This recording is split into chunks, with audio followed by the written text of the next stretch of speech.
Thank you so much. Thank you. Thank you, everybody. Please have a seat. Thank you, Chuck, for that introduction, and more importantly, for your leadership as National President of the Fraternal Order of Police. I want to recognize the entire order and all its leaders, including Jim Pasco, for everything that you do on behalf of the fine officers who walk the beat or answer the call and do the difficult work of keeping our communities safe all across the country. And I want to also acknowledge FOP Auxiliary President Linda Henney for the good work that she and all her members do to support the families of police officers. We're very grateful to you. To Speaker Boehner, Leader Pelosi, members of Congress, members of my administration who are here, to all the law enforcement officials who are here, and most of all to the survivor families. Scripture tells us none of us lives to himself, and none of us dies to himself. None of us lives to himself, and none of us dies to himself. The brave officers we gather to remember today devoted themselves so fully to others, to serve and to protect others, that in the process they were willing to give their lives. And so today, let us not remember them just for how they died, but also for how they lived. Officer Bruce St. Laurent of the Jupiter, Florida Police Department was, according to a friend, just what a cop should be: tough, compassionate, caring, and brave. But to his community, he was more than a cop. He was a cancer survivor. He was a guest teacher at Jupiter High School who used the laws of traffic to help kids learn physics. He was an amateur snake charmer of sorts, eagerly taking panicked calls about snakes on the loose.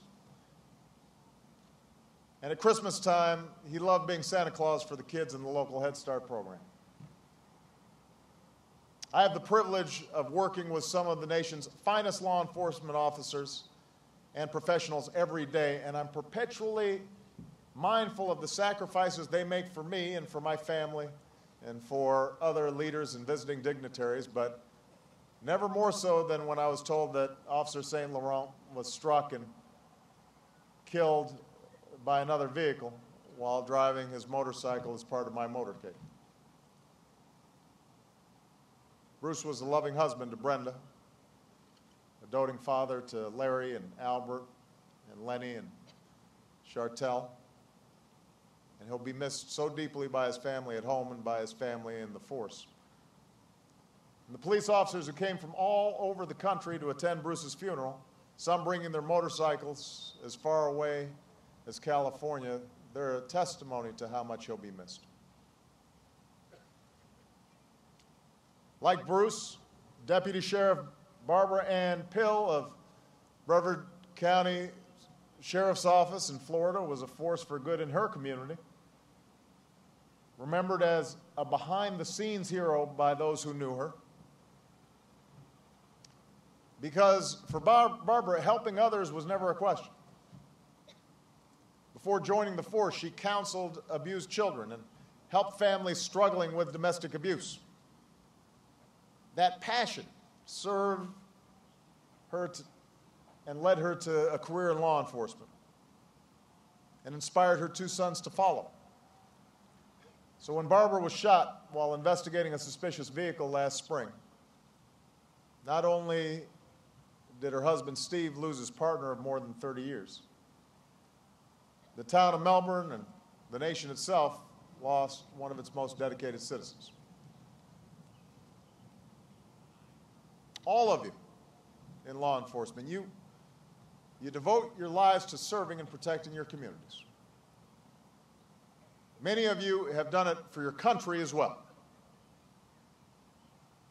After serving 2 tours in Iraq as a Marine, Bradley Michael Fox retired with honor and followed his dream to becoming a police officer.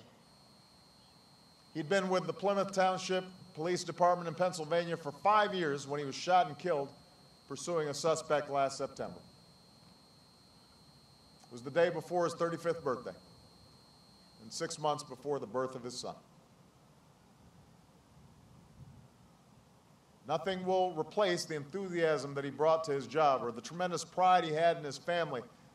But today, Brad's wife, Lindsay, daughter, Cadence, and baby Brad Jr. have a living reminder of their fallen hero.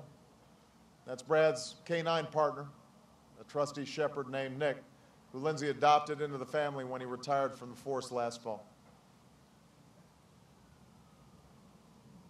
Deputy Sheriff Scott Ward also defined service. He was a former officer in the Air Force, a deputy in the Baldwin County, Alabama Sheriff's Office for 15 years, and finished a tour in Afghanistan last year as a reservist in the Coast Guard. Last November, Deputy Sheriff Ward was shot and killed in the line of duty while trying to settle a domestic dispute. He died as he lived, serving his community and his country. And the fact that his funeral procession stretched for miles demonstrated the thanks of a grateful nation to Scott's wife, Andrea, and his family. At Scott's funeral, Baldwin County Sheriff Huey Mack said, "Tomorrow we will continue to grieve Scott, but we will have to move on." That's what Scott would want us to do because our mission does not stop. And that message, I think, rings true in every police department across the country. As difficult as times may be, as tough as the losses may be, your mission does not stop. You never let down your guard, and those of us who you protect should never let slide our gratitude either.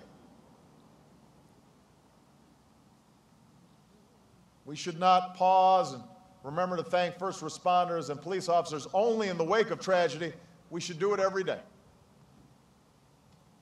And those of us who have the privilege to lead should all strive to support you better, whether it's making sure police departments and first responders have the resources they need to do their jobs, or the reforms that are required to protect more of our officers and their families from the senseless epidemics of violence that all too often rack our cities and haunt our neighborhoods. And Bobby Kennedy once said that the fight against crime is a fight to preserve that quality of community which is at the root of our greatness. The 143 fallen officers we honor today put themselves on the front lines of that fight to preserve that quality of community and to protect the roots of our greatness. They exemplified the very idea of citizenship, that with our God-given rights come responsibilities and obligations to ourselves and to others. They embodied that idea. That's the way they died. That's how we must remember them, and that's how we must live.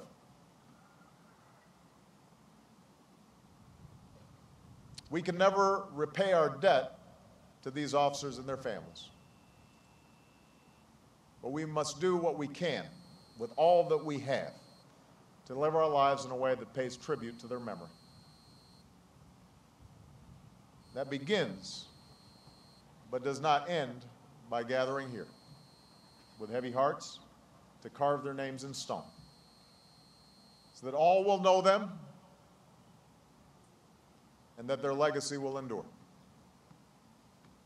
We are grateful to them, and we are grateful to you. May God bless the memory of those we lost, and may God continue to bless the United States of America.